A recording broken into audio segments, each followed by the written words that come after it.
Hello everyone and welcome back to the Property Podcast Today show. I'm your host Lee Dahill and today we've got Paul Shamplina on the show. I'm thrilled to have him on the show. Paul and I go back a long way. Paul's a massive name in the industry. Other than being a Tottenham fan, less on that the better for this season's performance. He's a massive part of the Hamilton Fraser group, known for Landlord Action, which is 25 years old by now the way. He's known for the Hamilton Fraser group, which is My Deposits, Property Redress, Client Money Protect, Landlord Zone, and Total Landlord Insurance. So, Paul, thank you so much for coming on the show. I'm very grateful, and I've got a series of questions for you. Yep, looking forward to it. Pleasure to be here, Lee. So let's begin with the new venture. You just launched your own YouTube channel, Talkin Property with Paul Shamplina. Tell us about it and why you've decided to do it now. So I should have done a YouTube channel ages ago, and I never got round to doing it. And actually, anyway, it's better late than never. That's all I can say. I kind of like when it comes to like advice and my experience, and because I've been working with landlords for 34 years, set up Landlord Action 25 years ago. And we can talk about that a little bit later on. And all the media and the public speaking. I kind of like wanted my channel to be really straight talking, no BS. No nonsense, tell it how it is. But I wanted it to be a bit of a resource, not just for landlords, but also for tenants, some stuff for first-time buyers and agents. So I should have done it in COVID. I didn't, if and buts. I was doing webinars and I was doing live engagement sessions. I had like 1,000, 2,000, 3,000 landlords on. So I didn't do it then. But anyway, I do it now. And I thought, right, I've set a bit of time each month. And I've got Nick Tad helping me from Property Tribes that does the filming and stuff, and Vanessa Warwick to help me film it. So now I've just started doing it. I've had some great guests on. And what I've done, I've got one section, Lee, which is called Lifetime Stories and Property. So I get people at the top of their game to come in and I interview them. And then right at the end, talk to them about property and how they're in property. Some of them are just, part-time landlords, but I've had Teresa Villiers on, who used to be my Tory MP, who I did a campaign with about the rental stock crisis and the court closures. I had Slipmat, the well-known rave DJ. I've had Barry Siltman on, who's a really well-known football agent. Jeremy Leaf. I've had some really well-known guests on, and then I just do other sections and stuff. But yeah, I've quite enjoyed it. I'm quite lucky because we have a media room here at Hamilton Fraser Towers, so I use that and do that there. But yeah, I'm enjoying it so far. It takes a bit of time. I'm not looking to monetize it or whatever. I'm just putting some content out there, and just it's just straight talking and top tips for people really, and hopefully a bit of entertainment. Good, and I like that, Paul. I like that. I think it's good, to put content out there to just help people is a nice thing to do, and it's the right thing to do.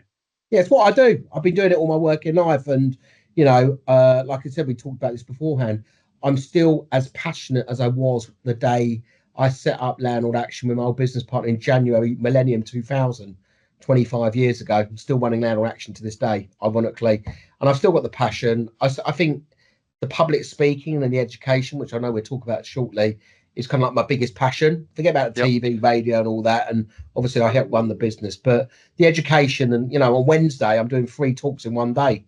In Ashford, King's Cross, and in Bournemouth. So I'm still travelling up and down the country, and I don't get bored of it. And I love engaging and trying to help landlords, because at the end of the day, this is a business now, and if you get it wrong, it's fatal. On the education side of things, Paul, I know that you've teamed up with the Landlord Investment Show for talking about the sort of landlord survival guide. Why is that so important, and why have you teamed up with them? I brought a little Blue Peter show and tell along with me for the training day. So so that's it. The names. Yeah, so the Landlord Investment Show guys, Tracy and Steve, love them. They're really good friends of mine. I did their very first show 90 shows ago, believe it or not, in Croydon, because I've been exhibiting at shows since 2001. And I'm privileged to say, Lee, I've won Landlord Investment Seminar Speaker of the Year the last 4 years on the bounce, which is really, out of everything that I've done in my career, I think that's really up there, because that's the only award because that's voted for by landlords that attend the show, not by judges. So I think, the last one I got over 40% of the vote. So I was really proud of that. So, it's about me changing content. So the way that I present, I've now put a course together. We got one in June the 4th. It's like, and I wanted to make sure when it comes to property education, because I've done some work behind the scenes with the Property Investors Education Bureau, where try to regulate the industry and self-regulate. And I brought the property redress scheme in. I think property education is really important, but there's also a dark side to it. So, what we're doing is all those speakers you can see on the screen there have all got 20 years experience. They're all no nonsense. And this is preparing landlords for their property business to be professional. So, I mean, 125 quid, including breakfast, lunch, CPD accredited, and VAT is great value, I think. And that's kind of like what we're going to do. So we're doing one in June and one in November. And I'm actually planning to do one with Simon Zutzi at a hotel near the NEC in September for Birmingham landlords as well. So it's making sure that it's a no nonsense event. It's not really it's not really going to be writing down and it's actual a structured course. It's actually even experts and their intel. I mean, we've got Rightmove there. We've got Susie from the Lettings Training Centre, who's really good. You've got Gavin talking about mortgages. You've got Martin talking about tax. And then you've got Andrew, an old mate of mine, who's been on Homes and Hammer. He runs Auction House London. And we've also got a surprise guest, a landlord hero, turning up, but talking about their life story. So, it's good. It'd be good value. Wicked. I read somewhere that you say your new channel won't sugarcoat the industry's realities. What do you think that today's realities are when it comes to the PRS? The private rental sector, as from when I set Landlord Action up 25 years ago, the boom started in 2003. Everybody became a landlord. You had 0% mortgages. You had any regulation. The deposit scheme regulation came in 2007. Think about what it is now, 2025. It's harder now to be a tenant than ever before. Affordability is a massive issue. The private rental sector is far better than the social housing sector. I don't care what anyone says. But this is a business. I mean, of course, the landlord exiting all started with George Osborne in 2017. But we've got a good industry, but albeit it's very siloed and there's 2.7 million landlords and the government across parties want to know where all these landlords are. I think landlord education is really important. But look, the reality is, Lee, as a landlord, you want to make sure your rent's paid on time. You want to have confidence that the system is working, which means that if you need to get your property back within a timely manner, you can. At the moment, the court system is broken. Last year, Landlord Action, we did over 4,500 instructions. We're waiting 15 months for an eviction date. That's unsatisfactory, especially if you're not getting your rent. And then, of course, the mortgage rates went up. So it's been tough being a landlord. And I think the anti-landlord rhetoric really winds me up. It really winds me up. I don't think the tenant groups help because there's an agenda there, them and us. Tenants need landlords. They do. And, landlords want to offer good, safe properties. Of course, there's rogue landlords. There's rogue tenants. There's far more rogue tenants than rogue landlords. I'm on a program called Nightmare Tenants, Slum Landlords, so I should know. I think that I think the reality is no news is good news. As long as the rent's paid on time, as long as the tenant looks after our property, as long as we can get access, a landlord has to be much more compliant now. And the days of being a hobby landlord are well and truly over. And any landlord that's becoming a landlord in 2025, a newbie landlord, really does need to use an agent, especially for the first year for full property management, because it is a minefield and there's so much regulation. And there will be a lot more ambulance chasing solicitors acting for tenants that will make claims against landlords. You've got rent repayment orders that are going to go to 24 months. And if you haven't complied with any of the new Renters' Rights Bill, you could be a landlord having to pay back up to 2 years' rent back to your tenant. It could be crippling. So that's why you need to have rent guarantee insurance in place. That's why you need to use companies like the rentguarantor.com who do, a guarantor in policies for tenants where they take out a policy and it covers from the rent. But the game's changed. And if you're a landlord, you've got to change with that. You've got to be adaptable. And that's what landlords are. They're very adaptable. And I say to landlords, it's no good moaning. If you don't like it, you can sell, which we're seeing a record amount of landlords selling. The stats show that 17% of properties on the market for the Q1 this year were properties on rentals. if I remember rightly. I might have got that stock wrong, but it can be tough. It can be tough being a landlord, and you've got to treat it as a business. But you've got to make sure you have your power team in place. So if you have a problem tenant, you come to a regulated firm of solicitors. Don't use an unregulated company because that's a minefield. Making sure you've got a really decent netting agent and you've done all the checks and balances that you have to do. You've got a great mortgage broker. You've got a good conveyancer. Just making sure. Yeah, getting tax advice is so important. We've seen a couple of organisations in the press that have got done. You've got to make sure that you've got and you've got to make mistakes as a landlord, Lee, without a doubt. Yep. You've got to make sure it doesn't cost you too much money. Everyone makes mistakes. So it's important to watch podcasts like this and get little gold nuggets and tune in and subscribe and because property education actually, one big tip I'd give, become a member of the National Residential Landlords Association if you're a landlord for 85, 95 quid a year. It's a complete no-brainer, for the landlord advice line and the templates and the campaigning. But yeah, the game's changed. The game's changed. And I think you've got to really make sure that you put a price on your time. And that's where landlords get stuck. They try and do everything themselves, cut corners, try and save money. But the old saying, Lee, cheap is always expensive. It is. What are you, in your opinion, what do you think's in store for the sort of traditional private landlord in the next sort of 5 years or in 5 years' time? Good question. I think that it depends. If you've got stock, I think what you've got to do as a landlord now, you've got to look at your stock. Is it worth your good stock versus your bad stock? Is it paying? Is it yielding well? Are you getting the better mortgage rates? Because obviously you've got like something like 2 million mortgages coming to an end of fixed term in 2025. That's owner occupier and landlords as well. What does it happen? So I think you have to really, really make sure you embrace property technology. There's some really good, websites like Open Rent that have done an amazing job for landlords. But every landlord is different completely. Some do it retirement, passive income. Someone want financial freedom. I think that rent. I think it's half full rather than half empty. It feels like it's very much half empty with the criticism because. I do talks. Like I did 57 talks last year, Lee, and webinars. And the word landlord is a dirty word. It shouldn't be. If I ask a crowd of landlords, so do you tell that you're full-time landlords? Do you say that you're a full-time landlord? And hardly any one hand went up. It was like being a leper, and it shouldn't be like that because they are housing providers, and landlords will offer safe properties. But of course, you've got massive rising costs. You've got to make sure you incorporate. You've got EPCs, electrical performance certificates, coming up in 2030. There's a lot of costs now loaded onto landlords, and all that's going to happen is going to be passed on to tenants.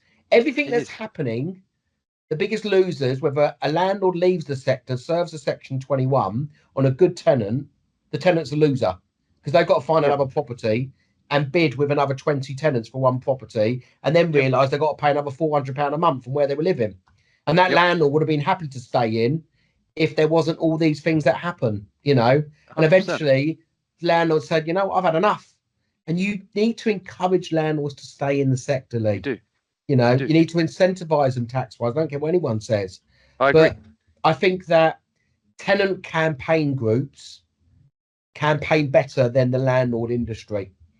There's a lot more noise around it. And of course, it's very political. Well, I said ages ago, the American tax model for landlords is they get tax relief for being a landlord. Yeah. And I feel that 100% that is the correct way of doing it. And it's not because of me being in the property industry that I want to say that. It's because people need homes. When you've got 20, on average, 20 people looking to rent a property, the system is broken. So therefore, how do you fix the system? You need homes. You need people to purchase homes. The best way to do it is to incentivize people to do it. So and stay in the sector exactly, as well. Yeah, exactly. I mean, it's not just that. Look at the private rental sector. We've got build to rent. There needs to be far more pipeline. You've got, there's the government have announced a lot of planning reforms. We've had 16 housing ministers in 13 years. There's no continuity. Skill shortages. materials cost lots of more. There's developers that are land banking. Then, of course, we have a temporary accommodation crisis. We have lots of people in hotels, which is costing, 5 million quid a day or something ridiculous like that. So we need landlords. Landlords are picking up the slack for the social housing sector. Then you've got 1.3 million people on the housing waiting list for councils. Then, of course, you've got the issue with regard to universal credit and LHA rates that were frozen for ages and getting direct payments. There's all these different barriers that landlords have to navigate. But I do say to landlords, I say, look, it is half full rather than half empty, like I was saying before, because you're getting more rent than ever before, give or take. Your void periods are smaller. Yes, you've got to get rid of the anti-bidding from tenants of anti-bidding. And I agree with that. But I think the tenant is our customer. I know we keep saying it, but they are. And I think landlords need to up their game with regard to their product and what's out there. Because if you've got a great tenant, you've got to keep them as much as you can.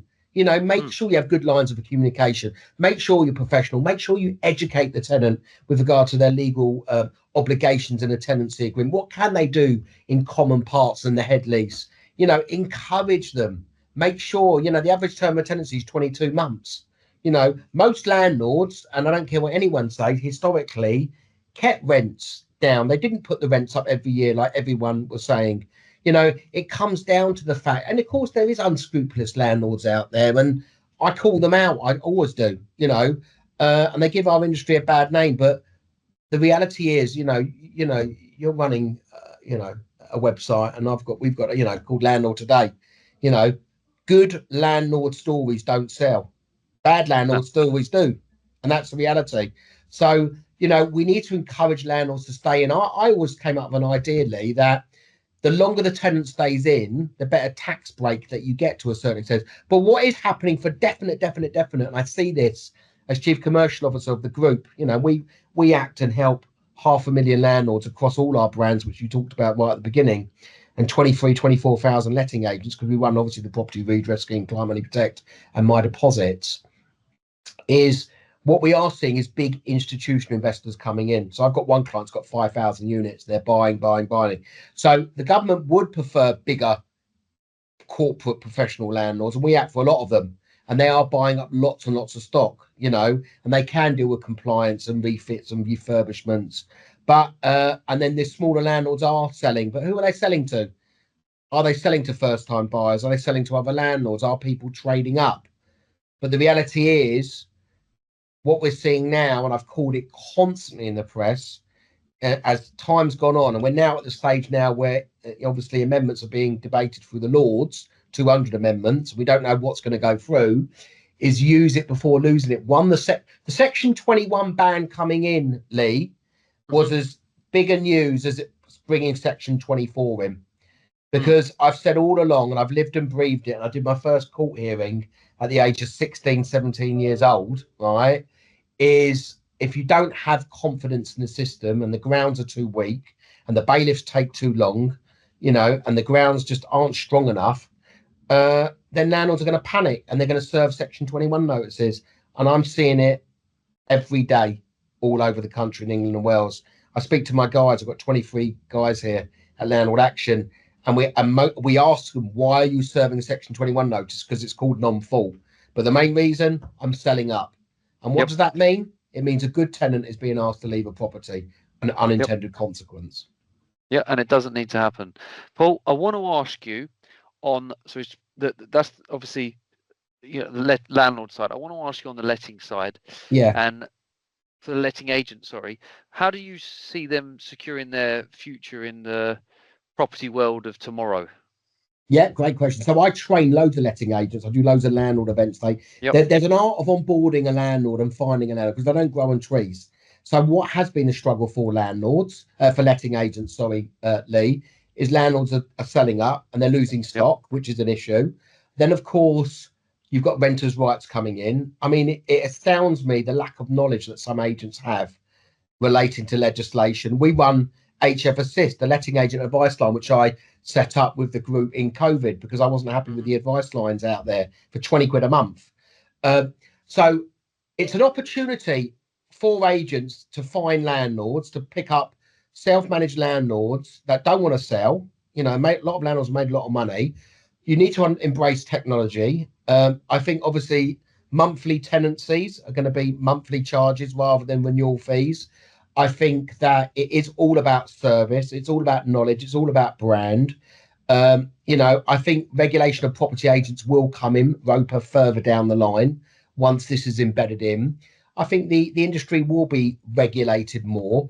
But you know, the problem you've got with letting agents, and this will go down well, and I've said this at many conferences, they undercharge for the service they do and the hours they put in. It's a very cheap service for what you do for full management. You know, for the amount of hours you spend dozens of hours during a tenancy agreement, from finding a tenant, deregulation, inspections, making it compliant, property management, repairs, rent. I mean, it's endless until deposit dispute at the end. It's hours and hours and hours. But agents don't sell that service. They don't tell landlords what they do. They take it for granted. They're like unsung heroes. So, but the problem is agents, and you can say this about estate agents, they still have to change the perception of how they portray themselves. And I'll say this when I do a talk for Property Mark, and I've got a talk called Letting Agent Failures, you know, because I have another hat, you know, working with the property redress scheme, you know, as one of our brands, and you know, they're in our group. I run Landlord Action, but you know, they're a separate entity, and I hear about the complaints about letting agents, you know, and when there's a poor service an agent gives to a landlord, what happens is that landlord leaves.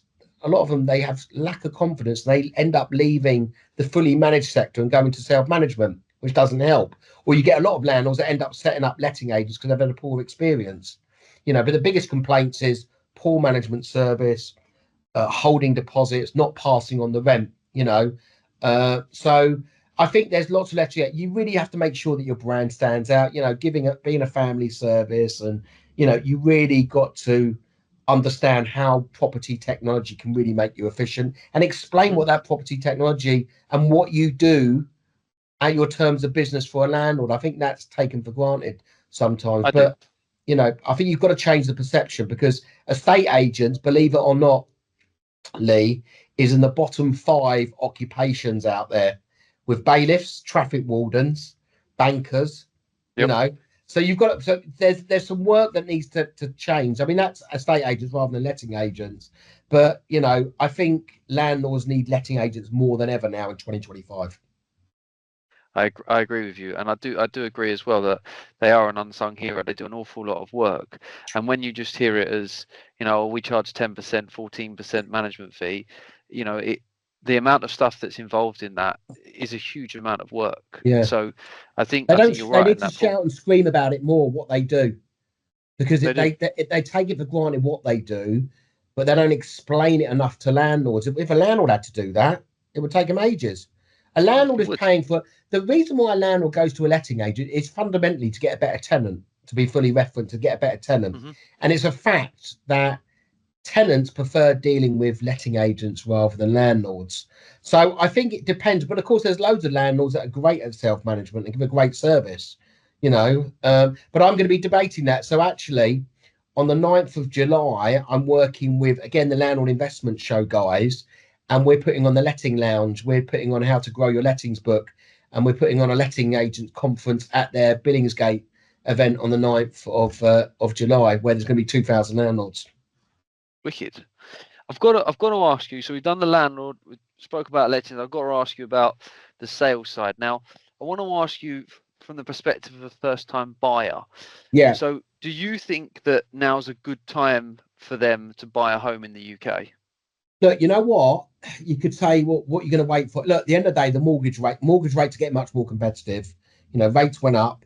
I think that the rates are getting better. I think there's something like 400 products out there. I mean, you know, so, you know, obviously we had the worry about, obviously inflation went up to 11%, which was crazy. You know, if you're, look, the biggest challenge for a first time buyer is a deposit.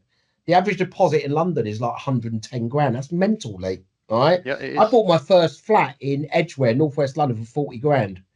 Right, in 1993. I mean, I am a bit of an old git, but what I'm saying, 40 grand, and the deposit I put down was 4 grand. You know, yeah, it's mental. So it's really, really tough. If you're a first time buyer, you need to get on the ladder. You know, we have a housing shortage. The market ain't going to collapse. You know, are we going to build? Angela Rayner said 4 months ago, we got to build 1.5 million properties. Now it's 1.3 all of a sudden 2 weeks ago. That ain't going to happen. You know, every government says we're going to be 300, and it's got to be affordability. It's a massive. We've got a massive overpopulation, under house build, and if you're a tenant and you're looking, because a lot of tenants want to be home buyers and first time buyers, you've got to get on that ladder. You know, and of course you're going to be stress tested, and the mortgage compliance, and obviously to get stuff signed over for the affordability is much tougher now. But yeah, I mean, look, Help to Buy came off. Shared ownership is a chance to get on that ladder, at least by purchasing 25%. Just, you know, to get on that ladder, because a lot of tenants, Lee, feel that, you know, what the average rent in London is £2,400 a month. They feel they're just throwing money down the drain. That's how tenants think now, and that's why there's a lot of resentment towards landlords, which is wrong, because you're offering a home. You want to make sure it's a home. So I would say, if you've got the money and you've got the deposit, you know, and if it stacks up and you're getting some sort of deal, some sort of discount, well, then get on the ladder. I agree. Now, here's a question for you that I quite like. So let's imagine you were all powerful for the day, and you had an opportunity to do one thing to improve the sales. Sales, and then the other side's the lettings. What would they be? So improve one thing on the sales, improve one thing on the lettings. Yeah, I think I would have a tight legislation with regard to gazumping, without a doubt. I mean, obviously, the slip up's I'd make that much more locked in and much more stringent. I think that, and making sure that there's much more commitment early on, and there's penalties. I think gazumping is a big issue. I'd look at that.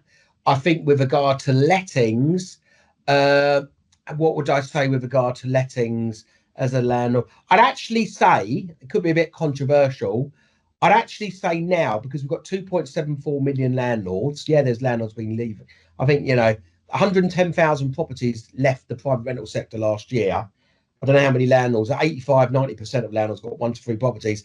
I'd actually say now, and the one thing I do agree with regard to Rent Smart Wales is their compulsory landlord education, albeit online or whatever. I'd make it mandatory of some sort of landlord education, right? Yep.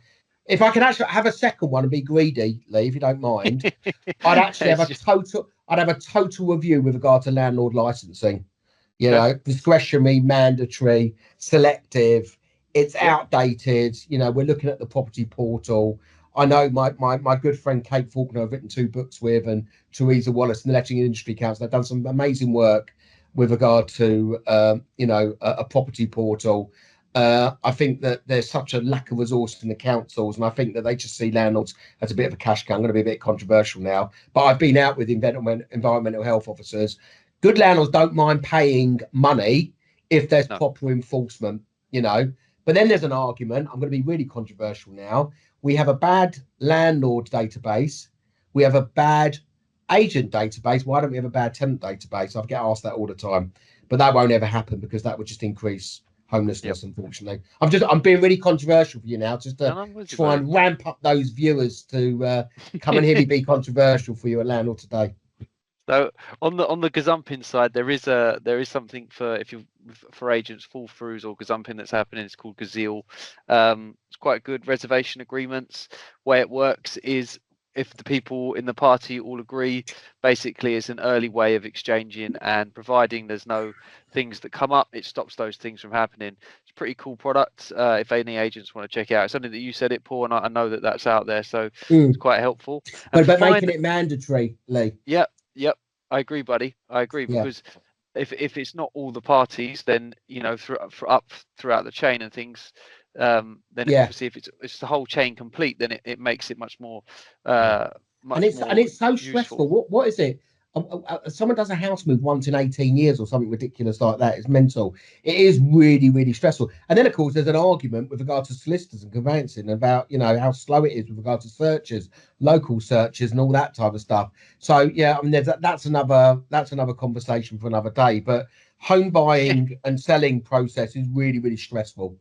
Yeah, it is, buddy. And my final question for you. So we've got 25 years plus Landlord Action. Yeah. Advised government. new YouTube channel. Is there anything else for Mr. Shamplina? What's next? So look, I won 2 boxing events, as you know. I've been Yep. so on the 19th of June in London, which Hamilton Fraser Total Property are the main sponsors. We're raising money for Centrepoint this year. We've raised almost about 180 grand over 10 years for local charities. Brilliant. So it's called onebortheagents.co.uk. So we have agents that fight each other. We put a free bar on. So I've done that. This our 10th year anniversary, 19th of June. I'm doing one on the 4th of on the 4th of December in Newcastle. So the London one, I put a free bar on, but the Newcastle one, I'm not putting a free bar on because that won't work, even though No, the tickets buddy, are it won't. cheaper. So yeah, we've got that. So that we're gonna have about 350 people at the Civic Centre in Newcastle.